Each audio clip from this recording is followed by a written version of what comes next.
તો કેમ છો બધા? મજામાં જશો ને હું પણ મજામાં છું। અત્યારે બધા ખેડૂતને મોસમનું કામ હાલતું જ હોય છે। તો અત્યારે જો છે રાતના વાગ્યા છે 8:30 અને અમારે ઘઉંને ધાર દેવાનું ઠેસર આવ્યું છે। તો આવું નાનું એવું હોય છે, તમે બધા જોઈ શકો છો। મસ્ત નાનું એવું છે। આમાં આ રીતે આમાં ઘઉં વળતા જવાના ઉપર અને અહીંથી બધા ધાર દેવાય અને કાકરી પૂતળા કે રજ ધૂળ ગમે એ હોય ઘઉંમાં એ બધું નીકળી જાય છે। મસ્ત મજાના આપણા ઘઉં રેડી થઈ છે। અને જો આ ભાસ કાકા ડાઈવરિંગ કરે એ ભલભાઈ પડી નહીં જાય। હા મારો જોન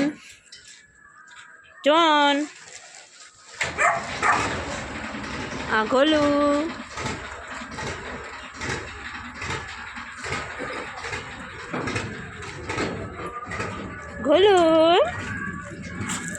જો મારું ખોલું મોલું કેવડું થઈ ગયું। ખોલું તો એક ટ્રેક્ટર જો આપણે આમ ગયું છે, દેખાતું નથી અત્યારે, એમાં લાઇટું નથી બરોબર એટલે નથી દેખાતું। તમે જોઈ શકો છો, જો થોડું થોડું દેખાતું હોય છે। જો એવું રાઈતે કામ ચાલુ છે આપણે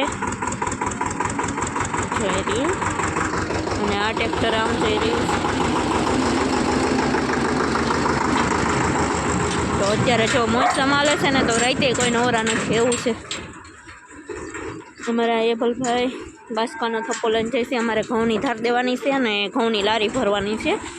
તો ડાયરેક પછી ઘરે અહીંયા આપણે ઠલવવામાં વાંધો ન આવે એટલા માટે અહીં ખેતરમાં ઘઉં પડ્યા છે, પછી ઠલવાઈ જાય ઘરે એમ।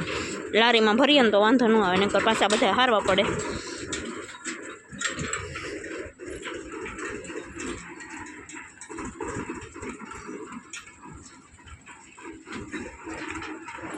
અમારી ભેહું ખાઈ પીને બેઠ્યું છે બધી મોજે દરિયા। અને આજે કાલે આખી રાત નરિયાનો જે આવો શેડ બનાવ્યો છે ને એવો બનાવવાનો છે ને, એટલે નરિયા કાલ આખી રાત હારતા હતા કાટમાળ। અને આજે એમ જ છે, આજે બધા જો ને આખો દી જ કામ કરતા હતા। તમે જોઈ શકો છો આવી રીતનું કાટમાળ હોય ને। અત્યારે રાત છે એટલે તમને બધું દેખાશે નહીં, હું કાલે દિવસે બધું દેખાડીશ। અને કેટલા બધા આપણે નરિયા હાર્યા છે, ઝાઝા બધા છે, જો કેટલા બધા નરિયા જો આવી રીતનો બધો કાટમાળ હાર્યો છે। અને અહીંયા અમારે ઘઉંની ધાર દેવાની છે તો બધી તૈયારી ચાલુ છે। તો હાલો હવે ઓપનું ચાલુ થાય પછી તમને બતાવું કઈ રીતે ઘઉંની ધાર દેવાય। જોકે ખેડૂતને તો બધી ખબર જ હોય ગામડાવાળાઓને, પણ સિટીમાં રહેતા હોય એને ડાયરેક્ટ ઘણા લોટ લેતા હોય, ઘણા ઘઉં લેતા હોય, એટલે એ લોકોને ખબર ન હોય। તો આપણે આમાં ઘણા બધા મિત્રો વિડીયા જોતા હોય છે, તો કોઈ સિટીમાં રહ્યા હોય એને ખબર ન હોય આ કઈ રીતે થાય એમ, એટલે જો આપણે બતાવવાના છીએ કઈ રીતે આમાં બધી પ્રોસેસ થઈ અને પછી ઘઉં ખેડૂત વેચે।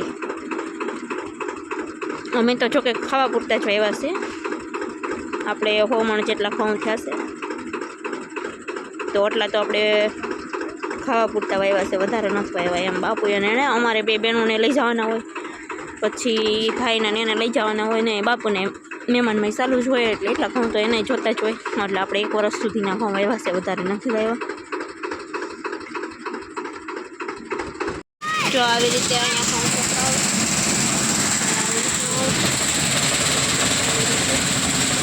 આમાં વેચે માલ આવે છે।